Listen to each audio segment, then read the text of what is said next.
Hello सी aspirants. तो स्वागत है हमारे आज के सेशन में। तो आपको रिजल्ट आने के बाद डाउट हो रहा था कि सर हम आगे की क्या प्रोसेस क्या होगी और हमें कॉलेज कैसे मिलेगा, हमारे इतने मार्क्स आए तो हम क्या करें, हमें मिलेगा नहीं मिलेगा। तो सारे डाउट आपके आज इस वीडियो में क्लियर होने वाले हैं।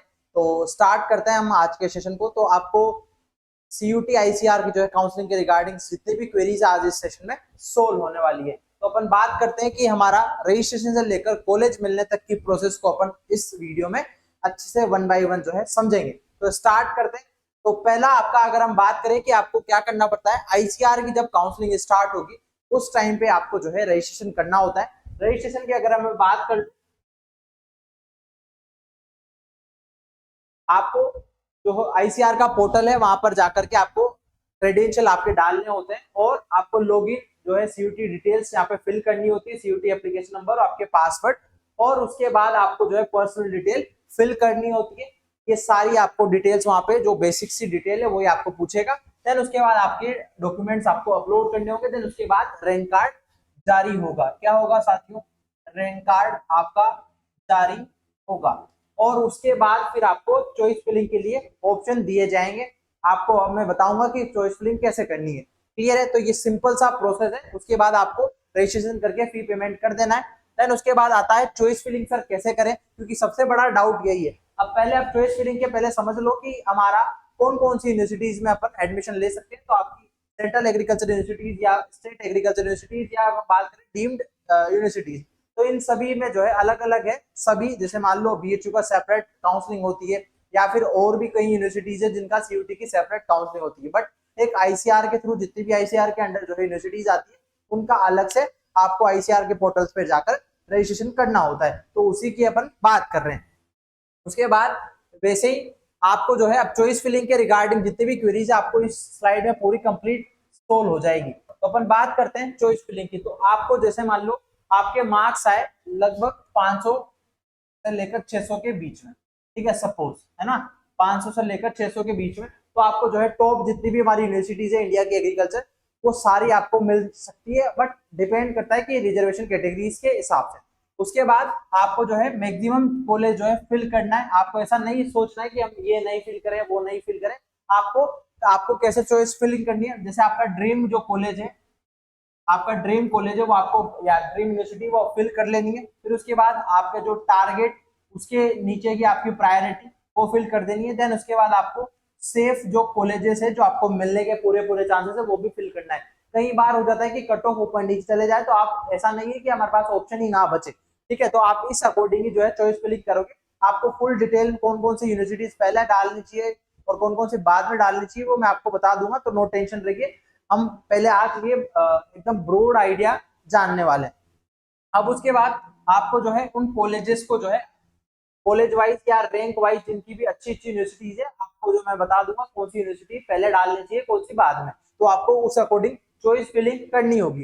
देन उसके बाद आपको मैंने अभी कहा ड्रीम, टारगेट और सेफ जो कॉलेजेस है उस तरीके से आपको सीक्वेंस में फिल करने होंगे। देन उसके बाद आपको पूरी जो चॉइस फिलिंग है वो एम्प्टी या खाली नहीं छोड़नी है, क्योंकि जब आप फिल ही नहीं करोगे कि आपको कौन सा कॉलेज चाहिए तो वो कहाँ से आपको प्रायोरिटी देंगे या फिर आप जो है कॉलेज कैसे मिल पाएगा। तो आपको ये चीजें ध्यान रखनी पड़ती है, ठीक है। और आप जब फाइनल सबमिट करो या फिर हम बात करें कि आप चॉइस फिल करके बैठना मत, आपको वो लॉक भी करनी होती है। जो चॉइस फिलिंग आपको लॉक करने के बाद उसमें एडिट नहीं कर सकते हो। तो पहले आप सुनिश्चित कर लें कि आपने जो चॉइस फिलिंग करी है वो सही है या गलत है, ठीक है। उसके बाद ही आप क्या करोगे, उसको लॉक करोगे। तो आप लॉक जरूर कर दे। देन उसके बाद चलते हैं। अब सर हमें सीट एलोकेशन कैसे होता है, तो सीट एलोकेशन की बात करें तो आपको अलग अलग राउंड चलते हैं। अलग अलग राउंड के बेसिस पे आपको, जैसे मान लो फर्स्ट राउंड में थोड़ी सी हाई गई कट ऑफ, उसके बाद धीरे धीरे जो है सेकंड राउंड में थोड़ी सी कम जाएगी, थर्ड राउंड में थोड़ी सी कम जाएगी। और सीट इस प्रकार से, जैसे फर्स्ट राउंड में थोड़ी सीट रिलीज कर दी, उसके बाद सेकंड में, थर्ड में, इस तरीके से सीट धीरे धीरे रिलीज होती है। तो आप फर्स्ट राउंड में आपका नहीं आता है तो हताश ना हो, आपको सेकंड राउंड में भी मिल सकता है। तो आप जो है थोड़ा सा वेट करें, थोड़ा देखो सबर तो करना पड़ेगा। आपने पेपर दिया, साल भर मेहनत करी, तो थोड़ा सा और सबर कर लो, आपको अच्छा खासा कॉलेज मिल जाएगा। उसके बाद आप लोग कमेंट करके बताना कि आपके जो सीयूटी जो मार्क्स है वो कितने आए, तो कमेंट में जरूर बताइएगा ताकि मैं बता सकूं आपको कि कॉलेज मिलेगा या नहीं।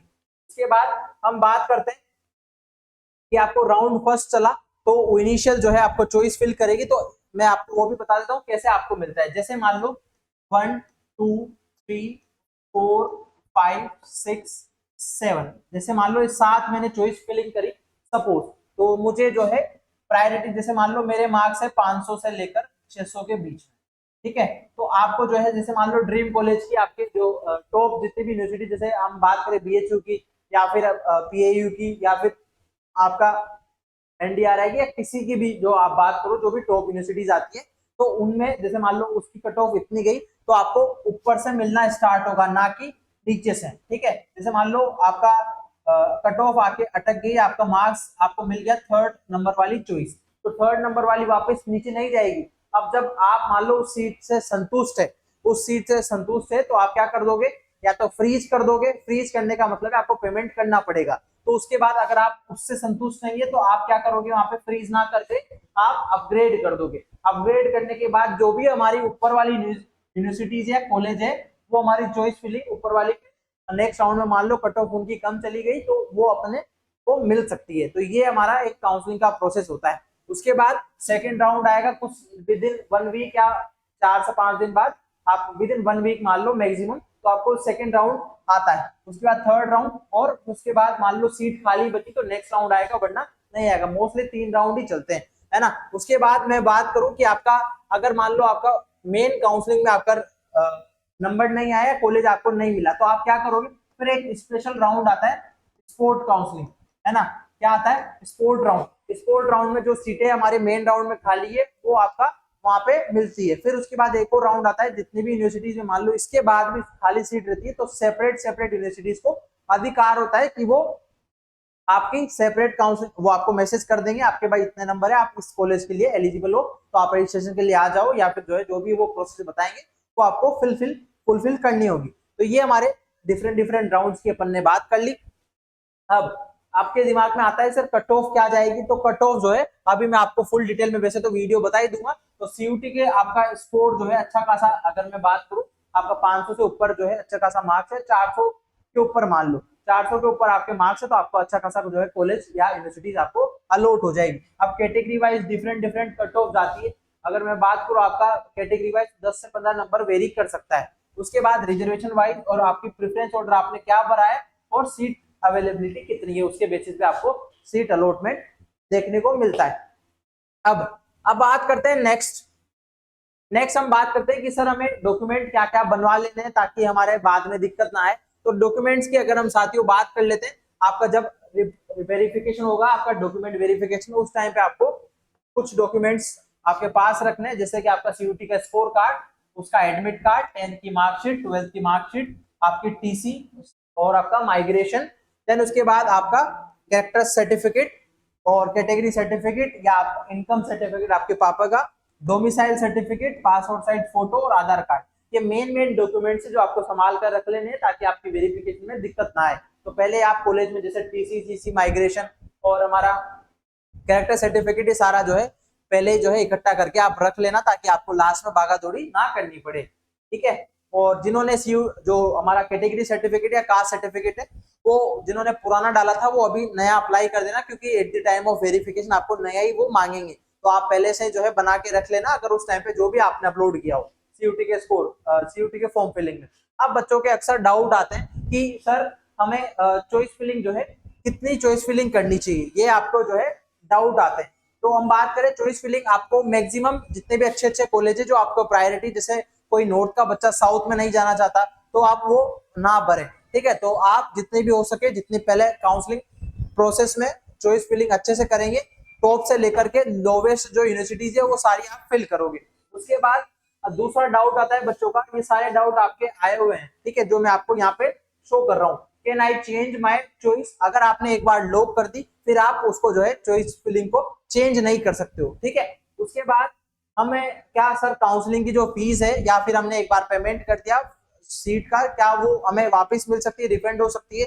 तो आपको मैं बात करूं कि आपने मान लो आज एडमिशन करा लिया, डीवी करा लिया, वेरिफिकेशन करा लिया आपके कॉलेज में जाकर, अगर आपने 1 महीने के अंदर जो है कॉलेज से विड्रॉ कर लिया एडमिशन, तो आपकी फीस आती है, बट उसका कोई फिक्स टाइम नहीं है कि कब आएगी, ठीक है। तो वो आपको चीजें ध्यान रखनी है। उसके बाद नेक्स्ट डाउट है what if I miss reporting, reporting miss कर दिया तो फिर आपकी वो जो सीट है वो जब स्पोर्ट राउंड आएगा उसमें चली जाएगी, ठीक है। तो आप रिपोर्टिंग को मिस ना करें। उसके बाद can I participate the next round, तो अगर आपने फर्स्ट राउंड जो हमारी मेन काउंसलिंग है उसमें अगर पार्टिसिपेट नहीं किया तो आप स्पोर्ट के लिए भी एलिजिबल नहीं हो, या तो फिर आप जो मेन काउंसलिंग में आपको मिला है या तो आप एक्सेप्ट ही ना करो, अगर मिल गया तब आपको नेक्स्ट राउंड के लिए भी आप एलिजिबल नहीं होगे अगर आपने फी पेमेंट नहीं करी है तो ये चीजें ध्यान रखना। उसके बाद can I withdraw the admission, withdraw admission का मैंने आपको बता दिया कि क्या प्रोसेस रहता है, ठीक है। तो ये हमारे कॉमन से डाउट है।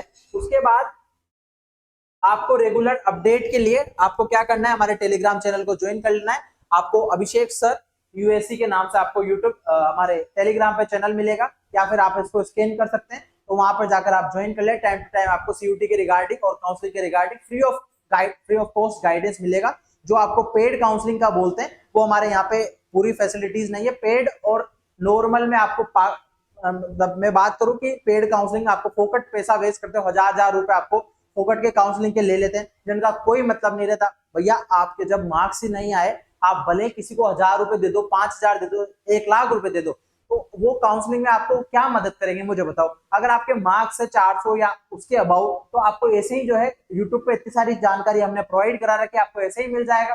फिर भी आपको पर्सनली गाइडेंस चाहिए तो आप हमारा टेलीग्राम चैनल ज्वाइन कर सकते हैं। बाकी का हम आपके साथ हमेशा खड़े हैं, तो आप फ्रॉडनेस से बचें, क्योंकि अब आने वाले टाइम पे आपको बहुत सारी वीडियोस देखने को मिलेगी कि आप हमारे यहाँ पे 1000 रुपए जमा करा दो, आपको हम कॉलेज का गाइडेंस देंगे। तो आप ऐसे भ्रमित ना हो, आप समझदार हो, आप बीएससी में आने वाले हो, ऑनर्स की डिग्री करने वाले हो, तो आप थोड़ा सा इन चीजों से बचें। बाकी का ऑथेंटिक जानकारी के लिए आपके अपने अभिषेक सर के यूट्यूब चैनल को आप सब्सक्राइब कर सकते हो। बाकी का मिलते हैं नेक्स्ट वीडियो में। Thank you. स्वस्थ रहें, मस्त रहें।